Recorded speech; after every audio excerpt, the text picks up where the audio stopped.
হাসিনার দূষর কাউকে আমরা কিন্তু স্থান দেব না। অন্তত আমি, আমার আহ্বায়ক, এই ব্যাপারে আমরা সোচ্চার। আমাদের নিজস্ব কোনো প্রার্থী নেই।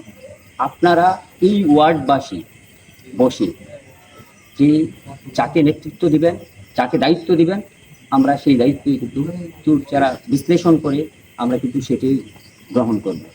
এখানে আমি আবারও বলি, আমার আমার বাড়িও কিন্তু এখানেই, আমার 4 নম্বর ওয়ার্ডে, পাশাপাশি 7 নম্বর ওয়ার্ড, যদিও 3, 4, 7 কিন্তু বাক্সমূলে বলা হয়। আমার 4 ওয়ার্ডের হলো, আমি আবারও বলি, আমার ব্যক্তিগত কোনো পছন্দ নেই।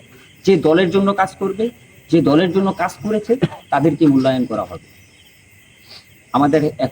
আমাদের মাঝে এখনো নতুন কিছু কর্মী আসবে, হ্যাঁ, তাদেরকে আমরা স্থান দেব। তাদের স্থানটা কিন্তু পরে হবে, আর নেতৃত্বের একটা জায়গা কিন্তু আছে। আপনি হুট করেই কিন্তু হয় না। যেমন আমার সহযোদ্ধা আমিন ভাই বলছে, আমরা প্রথমে ওয়ার্ড পর্যায়ে করবো, এরপরে ইউনিয়নে কেউ স্থান পাবে, কেউ উপজেলাতে পাবে, জেলা, এইভাবে কিন্তু একটা রাজনীতির নিয়ম শৃঙ্খলার ভিত্তিতে কিন্তু চলতে হবে।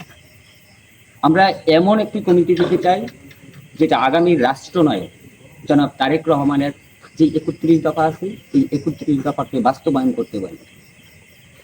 আমি 7 নং ওয়ার্ডের একটা যুবদলের মডেল যুবদল করতে চাই। সেই মডেল যুবদল দিয়ে আগামীর রাষ্ট্রনায়ক, আমাদের ভারপ্রাপ্ত চেয়ারম্যান, আমাদের সকলের প্রিয় নেতা জনাব তারেক রহমানের 31 দফা বাস্তবায়ন হবে। এই ব্যাপারে আপনারা সহযোগিতা আমাদেরকে করবেন না? আমি আগামীতে যে কমিটি হবে, এই কমিটি শুধু ঘরে বসলে, আগে একটা সময় ছিল কি, পোস্ট দিছে আর কোনো দায়িত্ব ছিল না। এখন কিন্তু এরকম নাই। এখন রাজনীতিটা এমন হচ্ছে, চাকরির মতো হয়ে গেছে। প্রতিদিনে আপনাকে মানে কোনো না কোনো কাজ কিন্তু আপনাকে করতে হবে। যেমন গতদিনও আমাদের এই জেলা যুবদল আসছিল, আমাদের কিন্তু মিটিং করবে। আবার আগামী 10 তারিখে তারুণ্যের অধিকার সমাবেশ কিন্তু আছে। এই যে একটু আগে আমার যে ফোনটা আসছে, আমাদের কিন্তু আবার যাবে, তাও কি আমাদের নিজস্ব টাকা খরচ করে কিন্তু আমাদেরকে প্রোগ্রামে যেতে হবে। বিশ্বাস করেন, এমন একটি দিন ছিল না যে আমার একটা ছোট্ট বাচ্চা, এমনও দিন গেছে হয়তো দেখছে আমার বাচ্চাটাকে আমি আর মানে দেখিনি, পুলিশ বাড়ির সামনে এসে বলছে। আন্দোলন সংগ্রামে কারা গেছে বাক্সমুল ইউনিয়ন থেকে, এটা আমাদের নেতৃবৃন্দরা বলছে, আমরা কিন্তু জানি। সবাই কিন্তু আমরা জানি, শুধু আমরা না, উপজেলাও জানে বাক্সমুল ইউনিয়নের কোন ওয়ার্ডের কোন লোকটা প্রোগ্রামে রাজপথে ছিল, কে কি করছে, সকল ডাটা কিন্তু জানে। শুধু এইটাও না, আমি আপনাদেরকে আরো বলি, আমাদের যে আহ্বায়ক এবং সদস্য সচিব, আহ্বায়ক আনোয়ারুল হক, সদস্য সচিব ফরিদউদ্দিন শিবলু, সে পর্যন্ত জানে ইউনিয়ন পর্যায়ে কি হচ্ছে না হচ্ছে। কালকে আমাদের পাশের এক ইউনিয়ন রাজাপুরের সম্মানিত সদস্য সচিব আব্দুল সালাম রানাকে প্রশ্ন করছে, আপনার ওয়ার্ড কমিটি সম্পূর্ণ হয়েছে?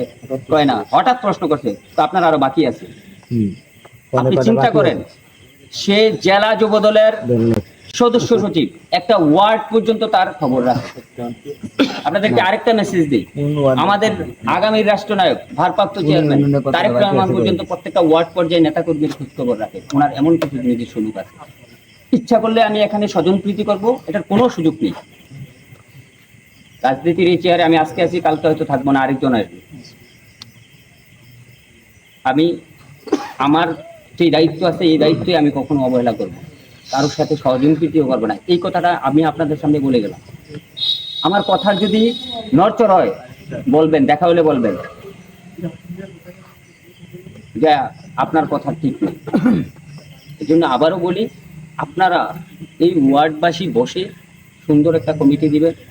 যদি আপনারা না দিতে পারেন, তখন আমরা হস্তক্ষেপ করি। আমরা যদি আমাদের ব্যক্তিগত কোনো পছন্দ নেই। আমার নেতা কুমিল্লা 5 বুড়িচং ব্রাহ্মণপাড়ার গণমানুষের নেতা হাজী জসিমউদ্দিন জসিমের নির্দেশনা, ত্যাগী যারা যাদের দলের প্রতি ত্যাগ ছিল, তারাই কমিটিতে মূল্যায়ন হবে। এই কমিটি শুধু আপনার পোস্ট নিয়ে বসে থাকলে হবে না। আজকে দেখা যাচ্ছে যে যুবদলের যে কমিটি আসবে, এই যুবদলের কমিটিকে আপনাদের এলাকাতে প্রত্যেকের ঘরে ঘরে যেতে হবে। আমাদের 31 দফার জনগণকে বুঝাইতে হবে আমাদের ভবিষ্যৎ পরিকল্পনা কি, আমার দল বিএনপি ক্ষমতায় গেলে কি করবে, মানুষ কি সুবিধা পাবে, এগুলো বোঝাতে হবে।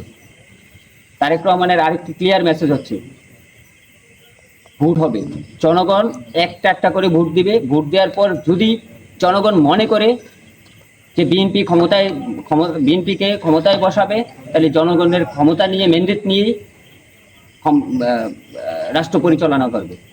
তো এই জন্য আমরা যুবদলের প্রত্যেকটা নেতাকর্মী আমরা স্ব ওয়ার্ডে প্রত্যেকের বাড়িতে গিয়ে যাব এবং প্রত্যেকের সাথে একটা সুসম্পর্ক গড়ে তুলবো। তাদের বিপদ আপদ যেই কোনো প্রয়োজনে আপনি যখন একজনের একটা সহযোগিতা করবেন, তখন আপনার প্রতি একটা সফট কর্নার কিন্তু তৈরি হবে না? তখন আপনি চাইলে আপনার একটা আবদার কিন্তু রাখবে। আমরা যুবদল সারা বাংলাদেশে যে আন্দোলন হয়েছে, এই আন্দোলনের অগ্রণী ভূমিকা ছিল হচ্ছে যুবদলের, তারপর ছাত্রদল, স্বেচ্ছাসেবক দল। তো আমাদেরকে আগামী যে নির্বাচন, ফ্যাসিস্ট হাসিনা এখনো দোসররা কিন্তু চাচ্ছে যে একটা বিশৃঙ্খলা করে আবার দেশের ভিতরে একটা গেঞ্জাম সৃষ্টি করার জন্য। আমাদেরকে চোখ কান সবার খোলা রাখতে হবে, যাতে এই ফ্যাসিস্টের দোসররা আমাদের যে কোনো কাজকে আবার প্রতিহত না করতে পারে। তো আমি অনেক রাত হয়েছে, সকলকে ধন্যবাদ জানাবো এবং কৃতজ্ঞতা প্রকাশ করছি আপনারা সন্ধ্যার পর থেকে এই 2 ঘন্টা সময় দেওয়ার জন্য। আপনাদের আন্তরিকতা এবং সহযোগিতার জন্য চিরঋণী থাকবো। সকলকে ধন্যবাদ জানিয়ে আমি আমার বক্তব্য শেষ করছি। বাংলাদেশ জিন্দাবাদ, শহীদ জিয়া অমর হোক, দেশনেত্রী বেগম খালেদা জিয়া জিন্দাবাদ, তারুণ্যের অহংকার আগামী রাষ্ট্রনায়ক তারেক জিয়া জিন্দাবাদ, আমার প্রাণের সংগঠন বাংলাদেশ জাতীয়তাবাদী যুবদল জিন্দাবাদ, কুমিল্লা 5 বুড়িচং ব্রাহ্মণপাড়ার গণমানুষের নেতা হাজী জসিমউদ্দিন জসিম ভাই জিন্দাবাদ।